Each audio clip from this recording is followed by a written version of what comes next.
Bonjour, cher ami. Bonjour tous qui parlent le français et qui veulent apprendre le russe. Je suis russe. Je m'appelle Tatiana. J'habite Moscou. Nous habitons Moscou.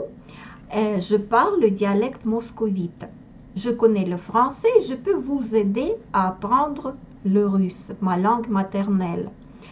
Aujourd'hui, je veux commencer par quelques lettres de l'alphabet russe. Je ne veux pas prendre tout l'alphabet en même temps parce que c'est difficile. Je veux vous donner l'information peu à peu pour que vous puissiez comprendre et apprendre.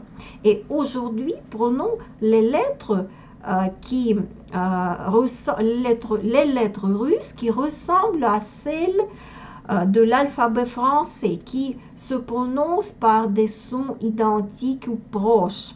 Regardez, ce rang, ce sont les lettres cyrilliques, les lettres russes, et au-dessous d'elles se trouvent vos lettres, les lettres françaises. Je vais vous dire comment s'appelle cette lettre dans l'alphabet et quel son elle donne. Je vais prononcer ce son. M, M, Z, Z, K, K, T, T, P, P, B, B, V, V, G, G, D, D, G, J, S, S, F, F, Ch, Ch. C'était les consonnes. Et prenons trois voyelles. A, O, OU. Maintenant, écoutez. Vous prononcez les voyelles en avant et nous prononçons les voyelles plus profondément dans la gorge. Écoutez-moi, je vais prononcer premièrement une voyelle française, puis une voyelle russe. A, A, O, O, OU, OU. Encore une fois, les voyelles russes. A, O, OU. Maintenant, lisons les syllabes. Ma, mo, mou. Za, zo, zou. Ka, ko, ku. Ta, to, tu. Pa, po, pu. Ba, bo, bu. Va, vo, vu. Ga, go, gu. Da, do, du. Ja, jo, ju. Sa, so, su. Fa, fo, fu. Cha, cho, chou. Maintenant, prenons nos premiers mots. Ce sont les substantifs. Et vous voyez que les substantifs n'ont pas d'article. Nous n'en avons pas besoin. Nous avons les terminaisons. Les mots changent leur terminaison selon leur position dans une phrase. Ça, c'est une position sujet. La position d'un sujet. Mama. Nous accentuons les voyelles non pas à la fin des mots, à la fin des groupes rythmiques, comme chez vous. Non, une syllabe accentuée peut se trouver n'importe où, au commencement, au milieu, à la fin d'un mot. Pour chaque mot, il faut apprendre quelle voyelle est accentuée. J'ai marqué une voyelle accentuée par le rouge. Écoutez encore une fois.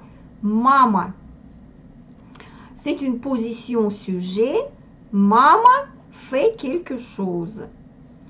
Ou dans une phrase, voici. Вот мама. Voici мама. Вот мама.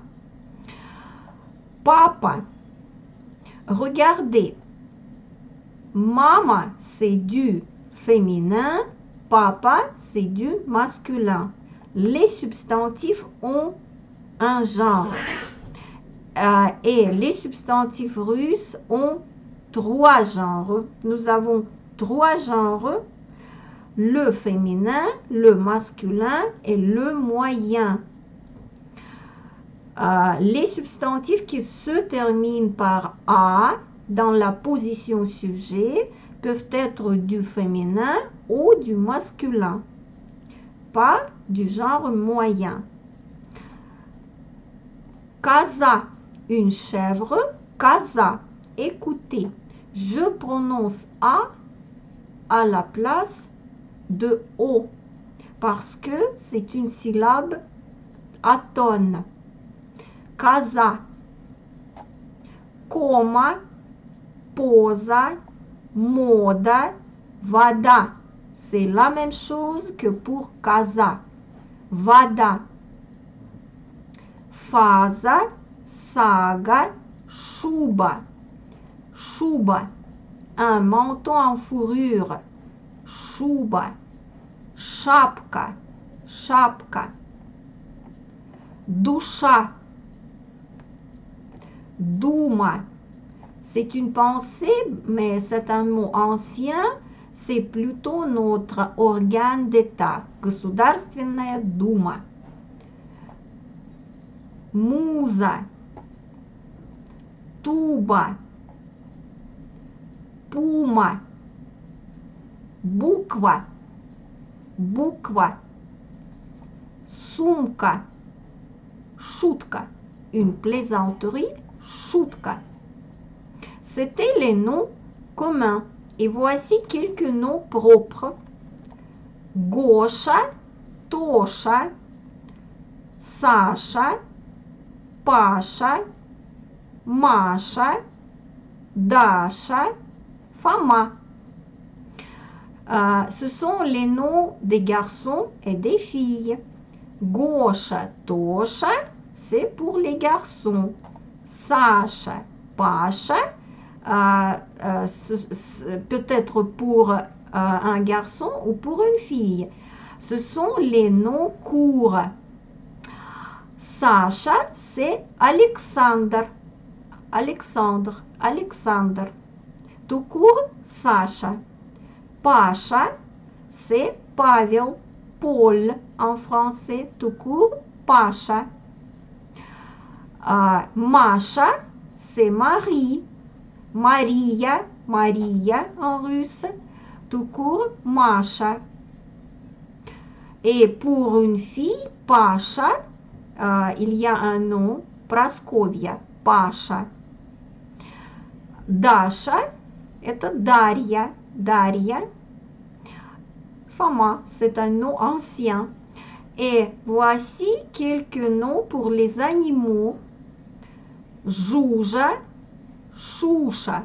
Par exemple, pour les rats. Moi, j'adore les rats et j'adore les animaux, tous les animaux.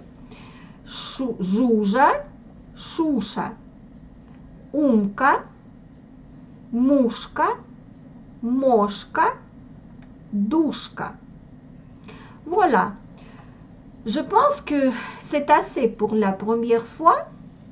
Je serai très contente si vous avez aimé ma leçon. Je vais continuer. À bientôt.